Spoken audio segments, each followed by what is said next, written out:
राजा रहुगण की शंकाओं का भरत जी द्वारा जो समाधान किया गया, आज उसे श्रवण करते हैं। परमहंस गीता के तृतीय भाग में आप और मैं परम पूज्य श्री प्रभुदत्त जी ब्रह्मचारी के लेखों के आधार पर आत्म तत्व को जानने का प्रयास कर रहे हैं। श्री ब्रह्मचारी जी लिखते हैं, कहो मोहि श्रम नहीं बात नाही बैठी मन में, भार डोही पथ चल हुई श्रम तन में है। स्वामी सेवक भाव आप व्यवहार बतावे हैं, घड़ा मृतिका एक हुई पानी लावे हैं। सुख दुख होवे पुरुष को देह करन मन भेदते, जल चावल है पात्र में रधे अग्नि के लेगते। राजा रहुगण के पूछने पर आचार्य कहते हैं, जब हम अनुकूल आचार्य को देखते हैं तब धृष्ट हो जाते हैं, उन्हीं की बातों का खंडन करने लगते हैं, और जहां खंडन होता है शंकाहीन होने के लिए अल्प बुद्धि से आचार्य की व्याख्या में दोष दिखाकर शंका करते हैं, और आचार्य नाना युक्तियों द्वारा उन शंकाओं का उत्तर देते हैं। परस्पर ये संवाद वस्तुतः शिष्य के शंकाओं का नाश करने के लिए है। वाद विवाद से तत्वबोध का निर्णय होता है। यही सब सोचकर राजा रहुगण ने भरत जी के कथन में दोष दिखाना आरंभ किया। श्री सुखदेव जी कहते हैं, राजन, अब महाराज रहुगण उन भरत जी के वचनों की शंका करने लगते हैं। राजा ने कहा, प्रभु आपने कहा मैंने तुम्हारी पालकी ढो रहा हूँ, न मुझे मार्ग का श्रम है, सो ये बात मुझे सत्य प्रतीत नहीं होती, क्योंकि पाल के ढोते हुए तो आप प्रत्यक्ष दिख रहे हैं।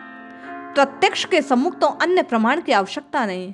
हाँ, आपको श्रम हुआ या नहीं ये प्रत्यक्ष दिखलाई नहीं देता, क्योंकि थकना श्रम होना ये स्वाभाविक अनुकूल विषय है, किंतु बाहरी चिन्हों से इसकी अनुभूति अनुमान के द्वारा हो सकती है। मैं स्वयं जब शस्त्र लेकर युद्ध में श्रम करता हूँ तो थक जाता हूँ। मार्ग में चलने, बोझा ढोने में मुझे या सभी को श्रम होता है। इससे अनुमान लगाया जाता है कि आपको भी श्रम हुआ होगा। फिर पसीना, उदासी ये अनुमान लगा लेते हैं कि व्यक्ति थका हुआ है। जब बोझ ढोना और ये श्रम दोनों प्रत्यक्ष और अनुमान से सिद्ध हैं, तो फिर आप इन्हें मानते क्यों नहीं? पहली शंका तो मेरी यही है। ये सुनकर भरत जी हंसे और बोले, पहले तो राजन आप बताइए, प्रत्यक्ष आप किसे देखते हैं? प्रत्यक्ष आपने क्या देखा? राजा ने कहा, महाराज प्रत्यक्ष की क्या व्याख्या करूं? आंखों से जो सम्मुख दिखाई देता है वही प्रत्यक्ष है। हमने अपनी आंखों से देखा, पालकी आपके कंधों पर थी, आप उसे ढो रहे थे। मैंने ही नहीं, सबने देखा। भरत जी कहते हैं, हाँ तो इस विचार पर विचार करो, आपने किसके ऊपर किसको देखा? इसे आप ढोने वाला कह रहे हो। पृथ्वी पर दो पैर थे, पैर के ऊपर गुल्क, टखने, टखने पर पिंडुलियां, पिंडुलियों के ऊपर घुटने, घुटनों पर जांघें, जांघों के कटी, उसके ऊपर पेट, पेट पर वक्ष, वक्ष पर कंधा, कंधे के ऊपर पालकी का बांस है। उस बांस में एक बड़ा सा काट कूट कर कीलों से गठा काष्ठ लटका है। उस काष्ठ के ऊपर मांस का एक पिंड पड़ा था। वह अपने आप को बार बार अकड़ अकड़ कर कह रहा है, मैं सिंधु सौवीर देश का राजा। अब सोचिए, ढोने वाला कौन? यदि जो जिसके ऊपर है वही बोझ माना जाए तो सभी पर बोझ है। तुम्हारे शरीर का बोझ नहीं क्या? पैरों पर कटी का, उदर का, सिर पर कंधे का। यदि चलने से ही थकावट होती है तो तुम भी तो चल रहे थे, पालकी भी चल रही थी। सबको समान रूप से श्रम होना चाहिए। राजा ने कहा, महाराज पालकी तो जड़ है, हम आप चैतन्य हैं। मैं बैठा था, आप पैदल चल रहे थे, इसमें तो बहुत भेद है। धैर्य के साथ जड़ भरत ने कहा, उस भेद को ही तो समझने की आवश्यकता है राजन। क्या भेद है? केवल नाम और आकृति का कल्पित भेद। आप जिसे पालकी कहते हैं पहले उसे समझ लो। पर्वत के ऊपर एक वृक्ष काट कर उसे चीर लिया। अब उस वृक्ष न कहकर तख्ते कहने लगे। दो चार लकड़ी के तख्ते काट कर बांस की कील लगाकर गोल वस्तु लगा दी। पेड़ न कहते हैं न तख्ते कहते हैं। अब शिवी का पालकी पड़ गया। तत्वतः उसमें पदार्थ तो सभी हैं, केवल नाम और आकृति में कुछ अंतर है। वे काष्ठ भी एक के ऊपर एक रखे हैं, उनको भी श्रम होना चाहिए। अब रही जड़ चैतन्य की बात, तो मैं पूछता हूं, आपके शरीर में या संसार में सभी शरीरों में शिविका के पदार्थों में क्या अंतर है? काष्ठ की बनी शिविका भी पंचभूतों का विकार है, सभी शरीर की पंचभूतात्मक है। जब सब में एक ही पदार्थ है तब ये कहना कि ये मोटा, ये पतला, ये बलवान, ये निर्बल, ये जड़, ये चेतन, ये बाह्य, ये बाहक, ये राजा और ये सेवक, केवल व्यवहार मात्र तो है, आत्मा तो इन सबसे निर्लेप है। ये दो है ही नहीं, ये एक अखंड अद्वैत है। तब ये कहना कि हम प्रत्यक्ष आपको ढोते हुए देख रहे हैं, थक गए होंगे, बलि हैं, अज्ञान है, कथन हो सकता है। व्यवहार में इसकी सत्ता भले ही हो राजन, परमार्थ में ये बातें निरर्थक हैं, व्यर्थ हो जाएगी। राजा रघुगण ने कहा, भगवान ये आप बात बड़ी सुंदर कह रहे हैं, किंतु मेरी बुद्धि में ठीक ठीक बैठी नहीं। इसे स्पष्ट सुनाइए, आपको और मुझे भी समझ नहीं आया। आइए जानने का प्रयास करते हैं। इस पर जड़ भरत जी हंसते हुए बोले, अच्छा राजन, पर हम आपको एक दृष्टांत सुनाते हैं, सुनिए। एक ऋषि थे, बड़े धर्मात्मा। उनके एक पुत्र था।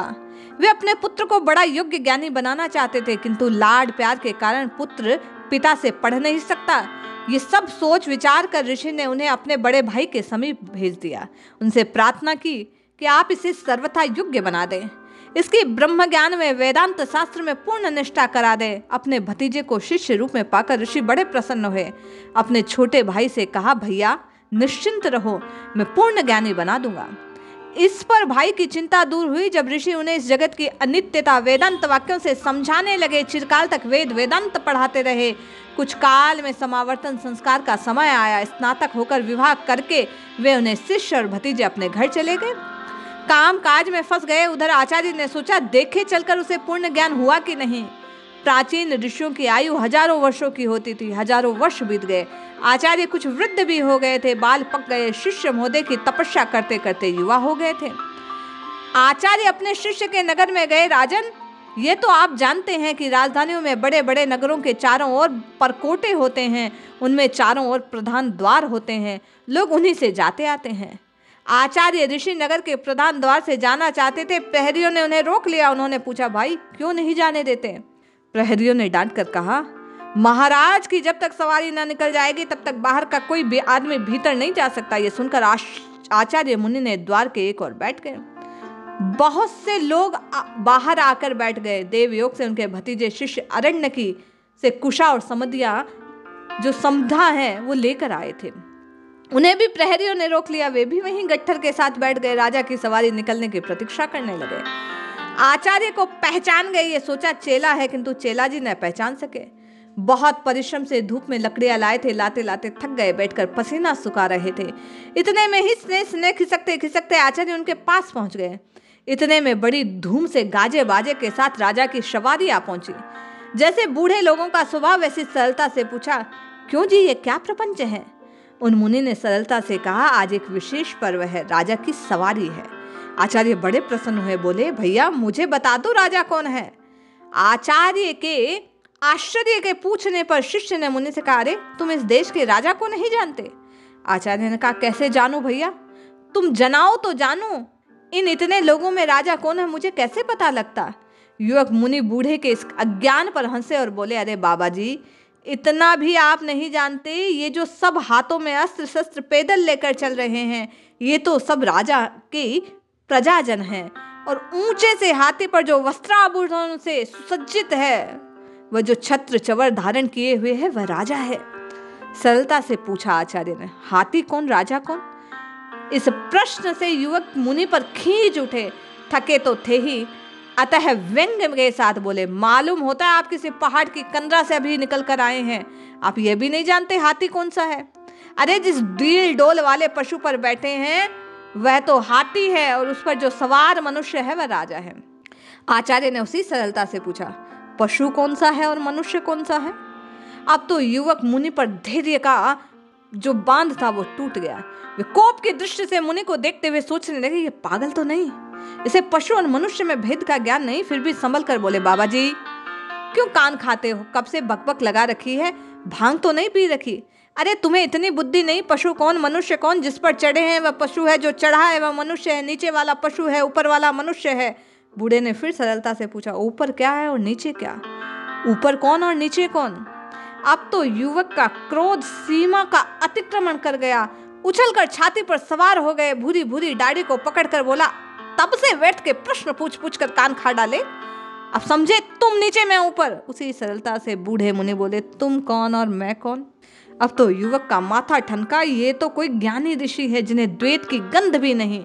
शीघ्रता से उनके ऊपर से उतर पड़े और चरणों में गिरकर कहने लगे, भगवान, प्रतीत होता है आप मेरे आचार्य भगवान ऋभु हैं, क्योंकि उनके अतिरिक्त ऐसा अद्वैत ज्ञान किसी और में नहीं हो सकता। हंसकर महामुनि ने कहा, हाँ बेटा, मैं तेरा आचार्य ही हूँ। तेरी परीक्षा लेने आया था कि ज्ञान में तेरी पूर्ण निष्ठा हुई या नहीं। अभी भैया कचाई है, देखो। बाह्य वाहक तू, मैं, मेरा, तेरा, ये सब व्यवहार की बातें हैं और सब मिथ्या हैं। ज्ञानी तो स्वप्न में भी इनकी सत्यता पर आस्था न करनी चाहिए। इंद्रियों से हम जिनका अनुभव करते हैं, मन से जिन जिनका अनुभव करते हैं, वे सब माया जनित सत्य है। आत्मा के साथ उनका कोई संबंध नहीं। आत्मा असंग, नित्य, शाश्वत, अपरिवर्तनशील है।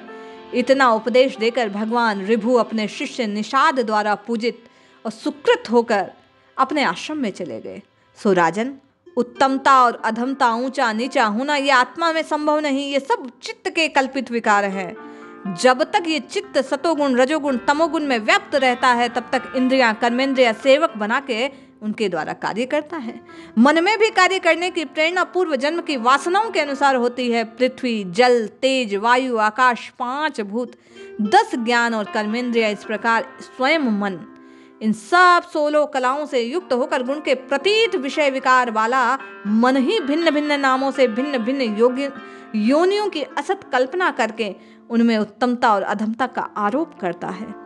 अशुद्ध मन ही संसार में पसता है, वही विशुद्ध हो जाने पर ब्रह्म तक पहुंचता है, यथार्थ ज्ञान को प्राप्त कराता है। इसलिए राजन, इस मन को विशुद्ध बनाकर आप विचार करें।